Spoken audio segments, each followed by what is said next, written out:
Well, we're kicking off some entertainment news with something a little close to home. There is a new Miss Arkansas to start our first Hot Topic, brought to you by Walton Art Center. So over the weekend, Greenwood native Kennedy Holland was crowned Miss Arkansas 2025. She's a student at the University of Central Arkansas. Kennedy earned her spot in the state after securing the Miss Metro title, competing in talent, evening wear, interview, and social impact. She claimed the crown in Little Rock and walked away with thousands in scholarships. So congratulations, Kennedy.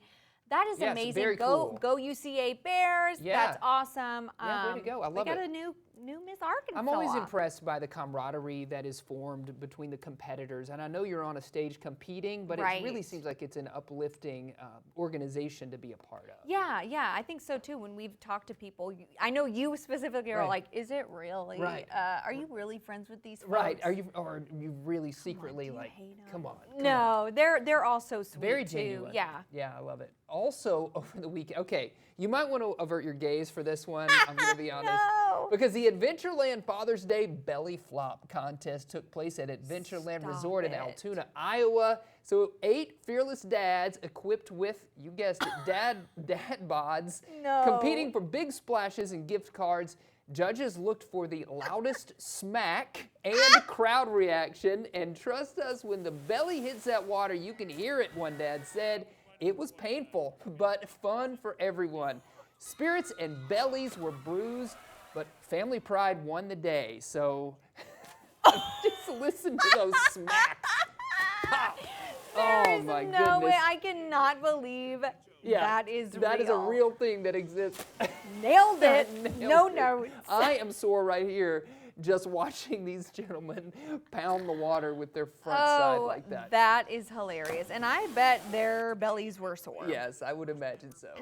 Well, moving on, the United States Postal Service has released a forever stamp honoring former First Lady Barbara Bush, who would have turned 100 this past Sunday. That is crazy. So Yes. the dedication ceremony in Maine included former President George W. Bush and his wife, Laura Bush, who praised her lifelong commitment to literacy and called her the best First Lady ever. Barbara Bush is now the 8th First Lady to be celebrated on a U.S. stamp, and you can order yours now on USPS.com. That's so sweet. Yeah, I love that. Very cool. Absolutely fantastic. 100th birthday tribute. So cool. So I love She to would see have been that. 100. That's crazy.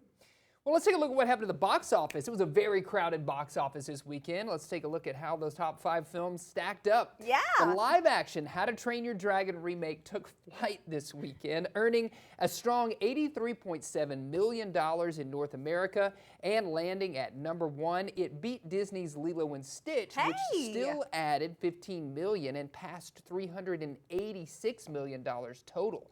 Materialists debuted in 3rd. All-star cast there: Chris Evans, Dakota Johnson, Pedro Pascal. It had $12 million at the box office, followed by Mission Impossible: The Final Reckoning and Ballerina. If you check it out, you can see those top 5 films. We got them listed for you on your screen. And hey, some encouraging news for the box office. Box office returns are up 23% compared to this time last year in 2024. So, Whoa. People are headed out to the box office this summer to check out all those amazing films. That's cool. Yeah. And yay for How to Train Your Dragon taking that top spot. I know, everybody Maybe I loves need that to check one. It out. We do want to go see that one as a family, so just got to get our tickets. Yeah, that dragon is cute. Yeah, for sure. Well, sticking with some movie news, here is a long-awaited update on the upcoming Masters of the Universe movie. We did kind of talk about this some time ago. Of course, I don't know anything about He-Man, but Nick Galitzine? Galitzine, yes. So yeah. just dropped a behind-the-scenes first look on Instagram as He-Man in the upcoming Masters of the Universe, calling it the role of a lifetime. The Amazon MGM remake, directed by Travis Knight and written by Chris Butler, wraps filming in the UK and hits theaters next summer in 2026. The star said that he trained hard and packed on serious muscle to bring Eternia's prince to life. I guess you would have to eat I don't know. lots of protein. Lots of protein. That's right. Protein. I know, because if you look at his profile picture on Instagram, you know, he's not very buff. And then you see this photo of him, and you're like, wow, that dude packed on the muscle. I wonder how many calories a day do you think he had to eat to pack on the pounds like that? 6,000. I bet you nailed it. Yeah, nailed it. The first Nailed guess. it. Nailed it. Yes, would love to know. Well, let's take you to some highlights from the Annecy Animation Festival that takes place in Annecy, France now. It's one of the world's most prestigious animation festivals, held annually in the picturesque Alpine town. The festival spotlighted Natalie Portman's latest film, Arco, celebrating its artistic achievement with a special honor this weekend.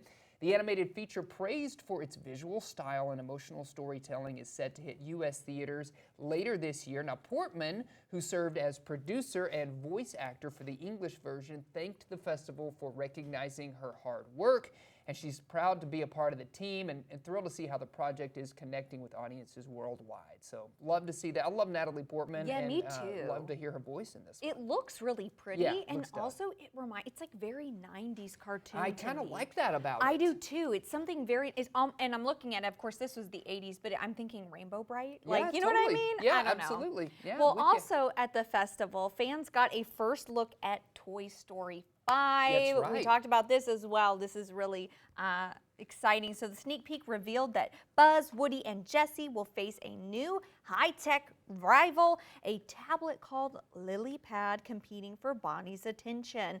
Pixar teased more heart, humor, and surprises as the gang embarks on another big adventure. The film hits theaters June of next year. Mark your calendars, June 19th. Yeah. So almost exactly a year away. And I can see, we haven't really seen this in a Toy Story film yet. I know, and I was tablets. reading about, how, and it's true, screens compete with toy yeah. toys for kids' time, right? Yeah, so I totally. can see how the big bad would be a screen, especially to, it's told from the perspective of Woody and Buzz, so. The screens are the big bad. I guess so, yeah. Well, how about an adorable animal story to close out our hot Okay, yes, topics I'm this ready. Monday? So over in Yellowstone, baby animals are stealing hearts. Oh. The park's social post shows adorable bison calves, elk and marmot pups, and pronghorn fawns exploring their world. It's that magical season when bison, red dogs, and elk calves begin their first adventures in the wild. So, yes, some adorable photos from Yellowstone. Those babies are coming to life. They're so I know, cute. so cute.